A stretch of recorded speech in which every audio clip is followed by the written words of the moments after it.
दीपचंद चौधरी महाविद्यालय से। तो आज हम लोग बीए फर्स्ट सेमेस्टर में आज का जो हमारा टॉपिक रहेगा वो रहेगा सोशल ग्रुप अर्थात सामाजिक समूह।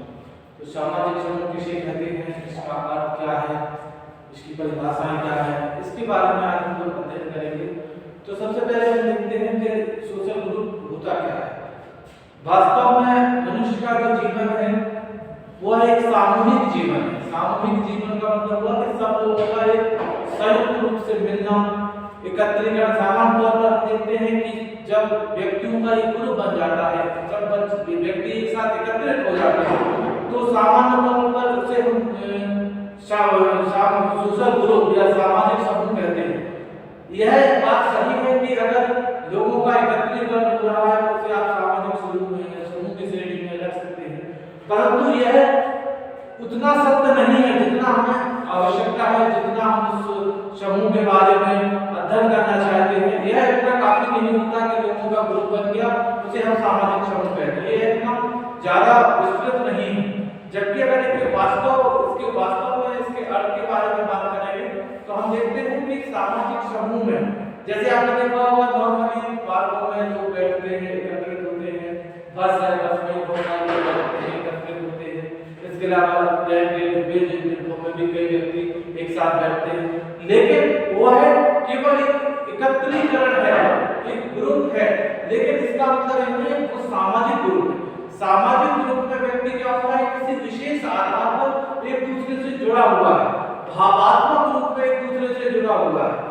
जिस प्रकार हमारा जो परिवार है उसे हम समूह के अंतर्गत रख सकते हैं, हमारा जो आस पड़ोस है वह उसे भी हम सामाजिक समूह के अंतर्गत रख सकते हैं, क्योंकि हम वहाँ के लोगों के साथ, अपने परिवार के साथ एक भावात्मक रूप में भी जुड़े होते हैं। तो ऐसे जो ग्रुप होंगे उसे हम सामाजिक समूह की श्रेणी में रखेंगे, उसे हम सामाजिक समूह कहेंगे।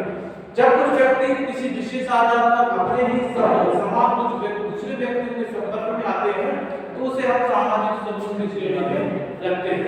अब इसके अलावा हम इसके अगर अर्थ की बात करते हैं तो हमने अभी जैसे आपको बताया कि केवल व्यक्तियों का एकत्रित होना ही सामाजिक समूह नहीं कहलाता, बल्कि किसी विशेष आधार पर जब व्यक्ति एक दूसरे के साथ जुड़े होते हैं।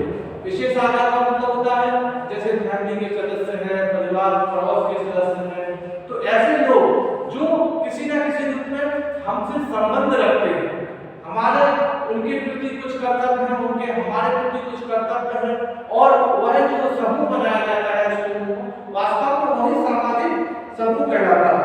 इसके अलावा हम केवल शारीरिक समीपता को सामाजिक समूह के अंतर्गत नहीं रख सकते। शारीरिक समीपता का मतलब हुआ जैसे लोगों का एक साथ, हमने बताया लोगों का एक साथ रहना, एक लोगों के साथ एक साथ ट्रेन के डिब्बों में एक साथ व्यक्ति बैठे हुए हैं तो वो शारीरिक समीपता है। पार्क में बहुत सारे लोग बैठे हुए हैं तो वो शारीरिक समीपता है, लेकिन वास्तव में वो सामाजिक समूह नहीं है, क्योंकि सामाजिक समूह के लिए लोगों में शारीरिक समीपता के अतिरिक्त उसमें भावात्मक समीपता भी होनी चाहिए। अर्थात सामाजिक समूह वही समूह होगा जिसमें लोग आपस में शारीरिक समीपता हो अन्यथा ना हो, लेकिन भावात्मक समीपता का होना जरूरी है। जैसे फॉर एग्जांपल आपका कोई बच्चा भाई बहन बाहर दूसरे शहर में, दूसरे बड़े शहर में रहता है, दिल्ली में रहता है, तो भले ही उसके साथ शारीरिक समीपता नहीं है, यानी हम लोग आस-पास में नहीं रहते, लेकिन भावात्मक समीपता जरूर है। किसी प्रकार का उसको दुख तकलीफ है, समस्या है, तो उससे हम भावात्मक रूप में एक दूसरे से क्या होगा, जुड़े रहेंगे, तो वो सामाजिक समूह की श्रेणी में आता है। इसके अलावा इसकी कुछ प्रमुख विशेषताएं भी हैं। विशेषताओं के बारे में हम जैसे पहले इसकी परिभाषा देख लेते हैं कि समूह का अर्थ अधिक या कम ऐसे व्यक्तियों से है जिनके बीच कुछ तरह से संबंध पाए जाते हैं, इन्हें एक संबंध इकाई के रूप में देखा जाता है। तो जो हम पहले बता चुके हैं वही परिभाषा के रूप में भी आपको वही स्पष्ट हो रहा है कि आपस में संबंध का होना बहुत जरूरी है। इसके अलावा अगर आप इसकी विशेषताओं की बात करते हैं तो इसमें सबसे पहले विशेषता है कि समूह में क्या होता है, व्यक्तियों का संग्रह होता है, यानी व्यक्तियों की अधिक से अधिक संख्या होती है। व्यक्ति होते हैं, व्यक्ति आपस में संबंध में या भावात्मक रूप में जुड़े रहते हैं। इसके अलावा एक निश्चित संरचना भी होती है, जितने लोग रहेंगे उसकी एक निश्चित संरचना होगी, पड़ोस होगा उसकी एक निश्चित संरचना होगी, हमारा परिवार होगा तो उसकी एक निश्चित संरचना होगी। तो ऐसे किसी न किसी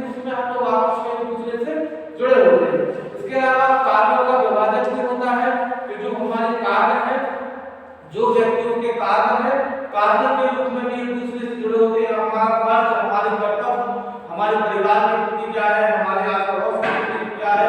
तो इस प्रकार एक व्यक्ति का एक निश्चित कार्य विभाजन होता है, किस व्यक्ति का किस पद से क्या कार्य है, तो उसके बारे में भी उसको उसमें कार्यों का विभाजन समूह के अंतर्गत हमें देखने को मिलता है। यह भी इसकी विशेषता है। इसके अलावा अगर बात करें हितों की समानता की बात करते हैं कि हितों की समानता से है कि हमारा जो मेन मोटिव है ग्रुप बनाने का, समूह बनाने का, उसमें प्रत्येक व्यक्ति के हित का भी ध्यान रखा जाता है।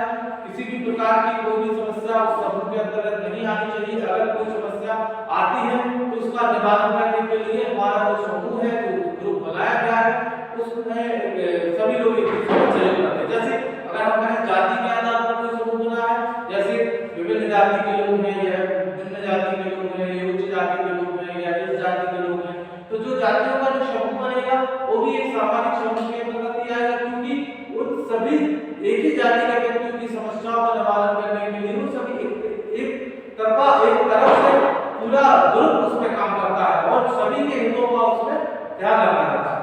इसके अलावा इसका एक आदर्श नियमों की एक प्रधानता होती है। उस समूह में उस व्यक्तियों के द्वारा जो नियम कानून बनाए जाते हैं, उस नियम कानून को प्रत्येक व्यक्ति को मानना पड़ता है।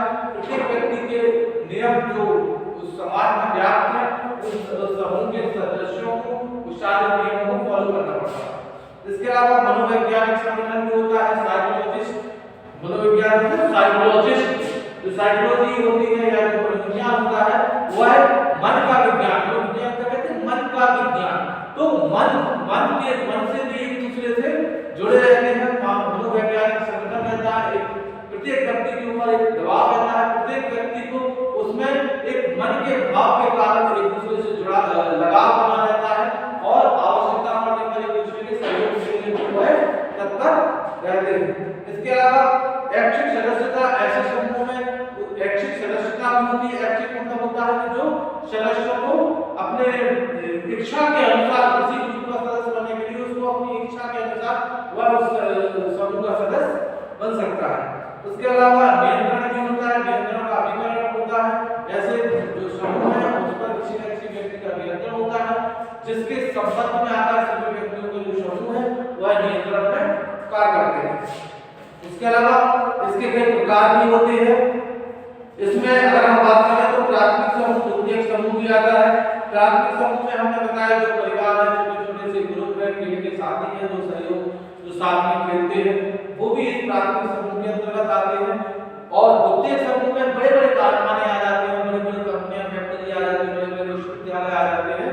जो क्या होता है कि जो लोगों का ग्रुप बनाया जाता है, जो बड़े-बड़े संख्या में लोग एक दूसरे को देखते हैं और बड़ी संख्या होती है, जैसे विश्वविद्यालय की बात करें, कारखानों की बात, इसमें लोगों की संख्या बहुत अधिक होती है, इसलिए इन्हें द्वितीयक समूह के अंतर्गत रखा जाता है। प्राथमिक समूह में क्या होता है? इसका आकार छोटा होता है और निश्चित आकार होता है, इसलिए प्राथमिक समूह के अंतर्गत रखेंगे। प्राथमिक समूह में क्या होता है? इसके जो आंतरिक संबंध है वो घनिष्ठ होते हैं, जबकि द्वितीयक जो समूह होता है इसमें क्या होता है कि इसके जो संबंध है वो ज्यादा घनिष्ठ नहीं होते हैं, क्योंकि उसमें केवल लोगों का एकत्रीकरण होता है, लोगों की संख्या बहुत होती है। तो आज के लिए इतना ही, कल भी इसके बारे में